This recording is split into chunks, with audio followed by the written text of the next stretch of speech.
Hey guys, so I just finished watching Survivor UK 2023, and obviously I did plenty of coverage of the season with my weekly power rankings, but now that the season is over, I wanted to give my personal thoughts on the season and where I think it could go moving forward. And while I was a little worried early on, given that the cast didn't seem to know what they were doing, and even during the first week or so, when there was a whole bunch of weird decisions, I actually came out of the season relatively high to where I found that it found its stride later on, and there was actually some pretty good moments throughout to where I would actually say this is a somewhat decent season of the show. And if you like Survivor and you haven't checked this one out yet, I would recommend doing so, as I think it's definitely worth your time. But as usual with these reviews, I'll be breaking them down into four sections, those being the cast, production, editing, and gameplay. And if you haven't watched the season already, there are spoilers here, so now's your chance to click out. But let's not waste any more time, let's get right into the review. So first up we have the cast, which admittedly was one of my bigger concerns coming into the season, as a lot of these people were not really super fans coming into it, were only a handful of them,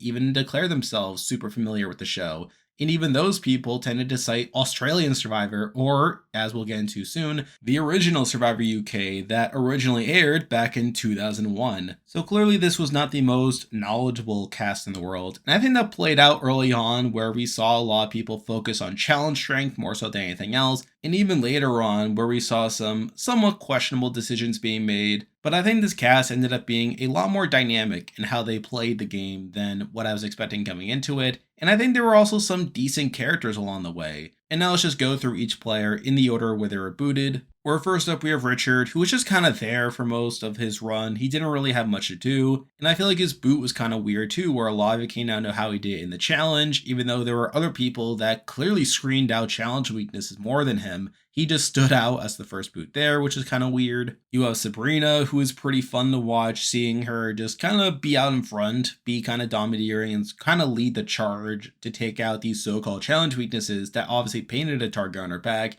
But again, she was a pretty fun character there. Then we have Rach, who was just kind of there for most of her run. I didn't really feel like she stood out too much in my eyes, and losing her early wasn't that big of a loss from an entertainment standpoint. Then we have Rachel, who got some good content along the way, but never screened out winner to me. And plus, I find it kind of funny that the two Rachels of the season ended up going out back to back, but that's how it played out. Then we have Ren, who I was disappointed was an early boot, as I found them to be a pretty interesting character, obviously good non-binary representation, in one of the bigger superfans on the board, where we saw them playing relatively actively early on, and while they handled the idol situation pretty poorly, I still wish they made it further into the season, as they brought good entertainment to the show. Then we have Jess, who was a pretty fun character. Obviously, she had a lot of fun confessionals talking about how hard the conditions are and that she wishes that she was living it up with all the rewards. And while she was a pretty terrible player and someone who I didn't think was long for the game, I was still surprised she at least made it to the swap, so at least there's that. Then we have Shy, who was obviously my winner pick coming into the season, and another one of the bigger super fans on the board.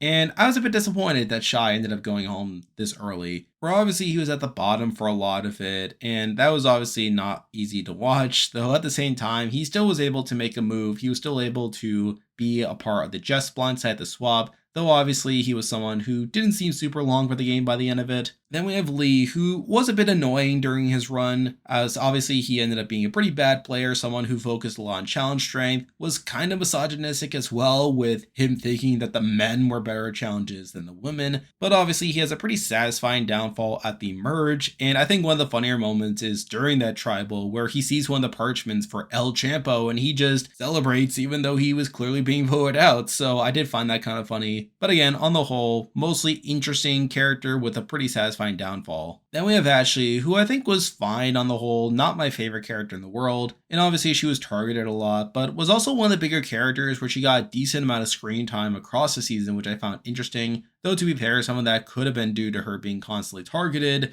but again, I'm at least glad she was there. Then we have Doug, who was also one of the bigger fans on the board, having watched the original Survivor UK, and he was obviously pretty fun as well. it was just kind of interesting seeing him navigate through a lot of the game and being in a good spot for a lot of it until his eventual downfall at the final 9, which admittedly felt a bit premature, but at the same time, considering his threat level at that point, it just kind of made sense for him to go at that point. Then we had Tanuke, who was obviously another big player across the season, someone who I did think had a good shot of winning for a lot of it, where obviously she did get a lot of pretty solid content across the season and was obviously playing a pretty good game up until her boot. But again, not my favorite character in the world. Then we have Lawrence, who I find to be another pretty interesting character, where on the face of it, you'd think he'd just be this cutthroat strategic player, and obviously we do see that with some of his moves along the way, but I think he's also someone who gets kind of caught up in ethical concerns along the way, like sort of interested in the dilemma between playing strategically and playing morally. And I think an interesting example of this dichotomy is during the Tanuke round, where even though he tries justifying it for game reasons, like knowing that Tanuke is his big player and that him throwing his phone to peg leg is him managing his jury management,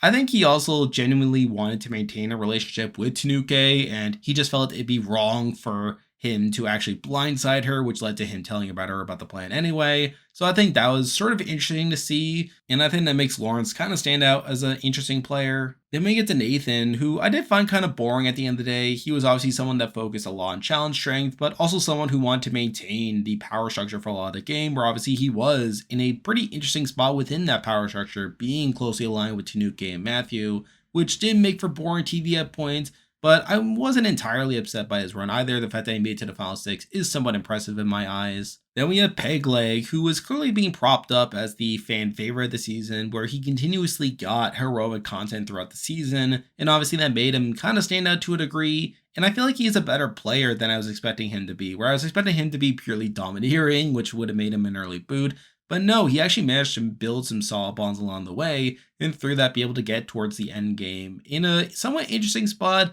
Now, I did say in my videos that he seemed to be a pretty big jury threat by the end of it, though I'm not 100% sure based off extra interviews, though we'll have to see what happens there. Still, I feel like he was a fun addition to the season. Then we have Hannah, who I did find kind of boring for a lot of the season, and I feel like she was relatively quiet in the edit for a lot of the season, despite her having some interesting confessionals at points. And it really wasn't until the Tanuke round where she really started to spike in her content, but still, I wouldn't call her a standout character by any means. Then we have Christopher, who I think was the big standout across the season. He had a lot of really big confessionals, was one of the more actively strategic players within the game. Now, I still think his game itself is pretty flawed, where he was targeted a lot during the post-merge. Even before that, people were kind of suspicious of him, and despite him being this underdog that won a whole bunch of immunities, he still got to the end in a spot where he was hated by the jury, so I think that's kind of disappointing to see. But still, I think he's probably my favorite character across the season, and I'm kind of glad he was there. Then we have Leilani, who was probably the least knowledgeable about the show coming into it, where she even admitted in her bio that she didn't realize that Survivor had a psychological component to it,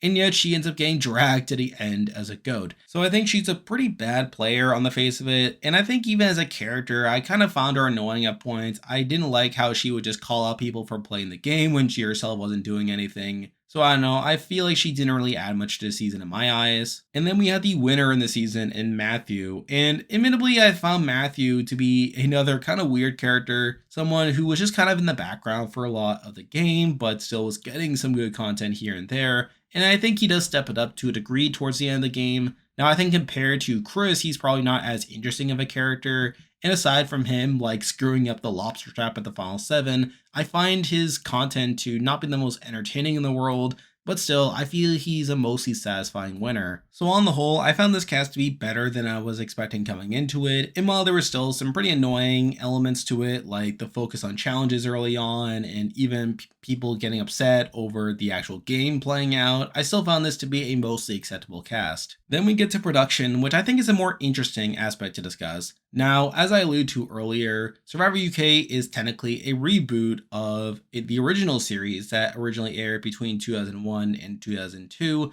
and as a bit of a spoiler alert, this series was pretty bad. Both seasons were pretty boring for the most part, relying a lot on the old school mentality of playing Survivor, and plus there were some wonky presentation issues that made the season pretty boring on the face of it. So with that, it makes it interesting to see how the UK adapts to the more modern approach to playing Survivor and the more modern presentation style. And while I think they did an okay job, and I think they kind of learned along the way, I still found that they made a number of rookie mistakes that kind of hampered the production. Where first up, you have the host in Joel Dommett, and I think he did a mostly good job as host. Or even though he's no Jeff or JLP, I still found him to be a mostly likable presence on the show and someone who did a competent job at hosting. Though at the same time, there were still plenty of issues with how he presented Tribal Council, where first up you had the fact that for the first 2 episodes, he didn't say the "if anyone has an idol and you like to play it" spiel, only to start saying it in episode 3 after the Outpost twist, which should have given away to the other players that there was an idol, or at least an idol clue hidden at the Outpost, and through that should have blown up the spots of Lawrence and Ren, though it didn't seem to do so immediately, but I still found that to be an amateur mistake. I also found the vote reading weird, where there were some rounds where they just didn't present the votes in the correct order for dramatic effect, and there were other points where the way that he would say, like, the X person voted out a survivor and the X member of the jury just felt a bit awkward and obviously different from how they would do it on other versions of the show. But at the same time, I felt that they did a better job at those things as the season went on. And I guess while we're talking about Tribal Council, I guess I should mention one other incident where during the Ashley Tribal, Lee, who is the first member of the jury, started talking to the players at one point, which felt pretty inappropriate as normally jurors are not allowed to talk to the players still in the game unless it's Final Tribal. But obviously they do clean that up later on to where we don't see that happen moving forward, but still the fact that it happened at all is really weird. But aside from that, I found most of the production decisions to be pretty inoffensive, where I feel like they were taking inspiration from other versions of Survivor. Like in episode 4, you have a non-elimination round where one player is voted to be sent over to the other tribe. You have the lobster trap at the final 7, which felt like it was taken from the idol cage in Survivor 44. You also have the outpost twist that plays at one point. And then obviously you have all the normal stuff you would expect from Survivor, such as idols and twists and tribe swaps. Again, nothing too crazy, nothing that really feels innovative, but at the same time, nothing that feels overly egregious. So I think for the most part, while production did make several mistakes along the way, I found them to be mostly competent, and I actually feel kind of good about the way that they handled the season by the end of it, to where if they get a season 2, I feel like they'll be able to clean up a lot of the mistakes that they made during this first season. Then we have the editing, which is another aspect that I found interesting coming into it, as obviously, with my Survivor Power Rankings, I normally base those around the edit. And with this being the first season of a new production, I wasn't entirely sure how they would approach the edit, where I wasn't sure if they would be taking more of a Survivor US approach, which obviously has established trends and conventions, or if they would be taking from other shows such as Survivor SA or Australian Survivor, or if they would just be making it up as they went along. So obviously it was very interesting to track how the editing was done over the course of the season. And I think looking back on the season, if I were to compare its editing style to any other version of the show, it'd probably be Survivor SA, to where I feel like the edit wasn't really going out of its way to prop up the winner or give them a season-long story arc. Rather, I feel like the show is just giving screen time to people who were big characters or people who are very relevant to what was happening in the game. And while certain endgamers like Pegleg, Hannah, or even Matthew got little glimmers of complexity here and there, I feel like they were invisible enough to where they weren't really strong contenders for a lot of the season, as I feel like that's reflected in my power ranking. Whereas I feel like for a lot of this season, I had a pretty solid top 3 in Doug, Tanuke, and Chris, as those are the people getting the biggest edits and people getting the most complexity within those edits. And I feel like that didn't really change until the final 9, where obviously we saw Doug and Tanuke being taken out back to back, which was such a big shock for me, and especially the Tanuke one, where at least with the Doug one, they were set up there, and plus Tanuke was the one getting the bulk of the credit on the show for that move happening. But then she's just immediately taken out the very next round, which is really crazy, and it made for a pretty fun power ranking there. But I think from that point on, my eyes started to shift to Matthew and Hannah, where while they didn't have the most consistent edits in the world, I felt like by that point in the game, they were starting to get more of the credit for the moves happening. I also think with people like Chris being set up to lose the jury vote, considering how angry people were at the way they were playing the game, it also made sense there. And I also started to view the power ranking more from a game perspective than an edit perspective, where I started to look at their pure in-game positions, and I feel like Matthew and Hannah were in the best spots to get to the end and win. And sure enough, that ended up happening, where at the final 4, it felt like it was a battle between the two, and whichever one got to the end was more than likely going to win. And sure enough, that's what ended up happening. And I guess we can briefly touch upon Matthew's winter edit, which, again, for the most part, was relatively quiet, as I felt like the show didn't really focus on him until the tail end of the game. And I think through that, that was reflected in my power ranking, where he was as low as 15 in week 1. But to his credit, he literally went up every single week afterwards, where he was 11 in week 2, he moved up to 8 in week 3. By the merge, he was around number 8. And again, he just continued to go up until by week 6, he was number 1 on my power ranking. And while I did dip to number 2 in week 7, as I felt like Hannah had more of a shot there, I felt like by the merge, he was starting to emerge more as a contender. And obviously, with Doug and Tanuka going out, I felt like he just emerged out of nowhere, more or less. But I still feel like he's someone who didn't have the most consistent edit in the world. But if we are interpreting the season more like how we would read a Survivor SA edit, I think it starts to make sense how Matthew could eventually win. And I guess aside from the weird edge of the season, there's also the fact that the show used a lot of pop music during the show, which felt very weird for Survivor, and it kind of felt kind of dissonant tonally. Though considering that Survivor 45 had the boys' night scene in one episode, I guess it's not that far off at the end of the day, but I still found it to be a mostly weird addition. And I also wanted to talk briefly about the finale, which felt super rushed to me. Like, it's really crazy how they had an entire hour-long episode dedicated just to the final 5 round, a lot of which felt pretty boring in my eyes. But then they had just an hour to cover the Final 4 Immunity Challenge, Final 4 Tribal, and Final Tribal, in which we also crown a winner, and it just felt too much to me. I felt like it would have been better if they had episode 15 cover the Final 5 and Final 4 rounds,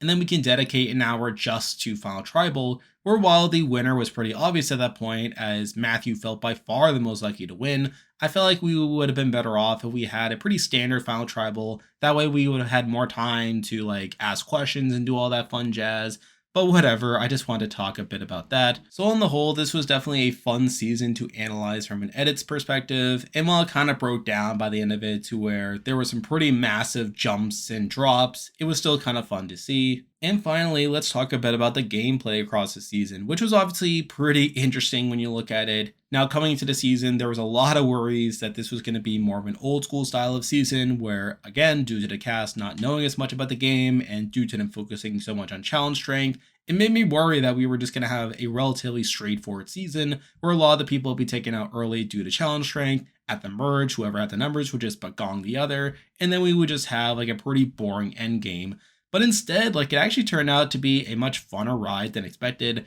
Now, admittedly, the pre-merge was kind of a drag at points, where we actually lost mostly women in the pre-merge, where the only men to be voted out were Richard, the first boot of the season, and Shy, the last boot before the merge, and literally in the middle is a long streak of women, so that was kind of worrying in my eyes. And plus, there were some rounds where they didn't fully explain why certain people were voted out, particularly the Rach round, where supposedly she was targeted due to her suspected of having an idol, though the show tries to play it off as her being a challenge weakness, despite her being a personal trainer, which is kind of mind-blowing when you think about it. But I think the game really picks up around the swap, where obviously at that point we have the whole situation on Calaton with Doug and Pegleg being at the bottom, but despite that being able to flip over Lawrence and Shy to blindside Jess, only to then flip back over to take out Shy the very next round. And while the move wasn't explained super well in the show, I still found it to be somewhat impressive, the fact that they were able to play dynamically like that. You also have Christopher wanting to throw the immunity challenges to protect Doug and Pegleg, which is pretty interesting gameplay there, but also one that ends up blowing up his games where he becomes a pretty big target at the merge. We see the Lonetas coming into the merge up in numbers, only for them to squander it by them being so divided and taking out their own and Lee and Ashley, which then allows the Calatons to take advantage of this to take out Doug. And I was kind of worried at that point where even though the Doug round was still pretty fun to watch, it did make me worry that the Calatons were just going to steamroll. But then the very next round, another flip happens where Chris is successfully able to flip over Lawrence and Matthew and blindside Tanuka, who was one of the biggest players left in the game at that point. You got the final 7, which is also kind of a funny round where we see Matthew and Chris have this interesting idea of finding the key to the lobster trap and then keeping the idol in there so that people don't have suspicions, only for Matthew to screw it up and cause Nathan to get the idol instead, and with the biggest threats in the game having immunity, That causes another move to happen in Lawrence, and while the game kind of slows down from the final six on, where the boots from that point on aren't super interesting, I find the middle stretch of the season to be very entertaining and definitely way better than it had any business being, considering this cast and considering the production team behind it. And I guess we can talk a bit about Matthew, the winner of the season. And I think Matthew is a pretty satisfying winner from a gameplay perspective. For while I wouldn't say he's the most dominant winner in the grand scheme of Survivor, I still feel like he played a pretty impressive game across the season where he's almost never targeted at any point. The only vote he gets against him the entire season is at the final five, and even then it was a pretty consensus vote to take out Pegleg, but he's essentially able to remain in a very solid spot for pretty much the entire season, where early on he is a core figure within the Calaton Alliance. He's able to ride that wave with Tanuke and Nathan, and while I wouldn't say he's the driving force behind a lot of these votes, he's still able to remain relatively safe there. After the merge, he continues to remain safe as the Lenenas cannibalize each other until the final 9, where supposedly he was a driving force behind the Doug blindside, where it's largely his decision to use the Calaton majority in order to take out the biggest player on the Lenena side, which is pretty impressive. And then the very next round, he's able to flip over to the Chris side to take out Tanuke, the biggest player in the game. And while Tanuke is someone who was very close with him and someone that she wanted to take to the end, I feel like it was a largely necessary move to make that move, as it allowed him to come into the end game in a pretty dominant position, where from that point on, he's able to essentially steamroll, working alongside Matthew and later Leilani, and they're able to take out all the other big threats left in the game. People like Nathan at the final 6, Pegleg at final 5, and Hannah at the final 4, all while still being in a good spot to where Chris is still a pretty big target over him, and obviously all those other outside threats are also bigger targets than him, all while he himself is in a pretty good spot to get towards the end of the game. And obviously he ends up getting to the final 3, where he easily wins against Chris and Leilani at the end. So I do find it to be a pretty impressive game, all things considered, and while there are plenty of other dominant winners in Survivor history, I find Matthew to be way more impressive as a winner than pretty much all the other options that were there. But there we go, that will do it for this week's video, along with my coverage of Survivor UK. If you like this content, be sure to like and subscribe, really helps out the channel. Now I will be doing more videos like this in the future for other shows, so you can look forward to that. I'm on Patreon now, so if you want to consider supporting the channel, you can do so by clicking the link in the description, and you can also join the Discord server by also clicking the link in the description. There's a lot of stuff coming your way, but for now, that is the video. See ya.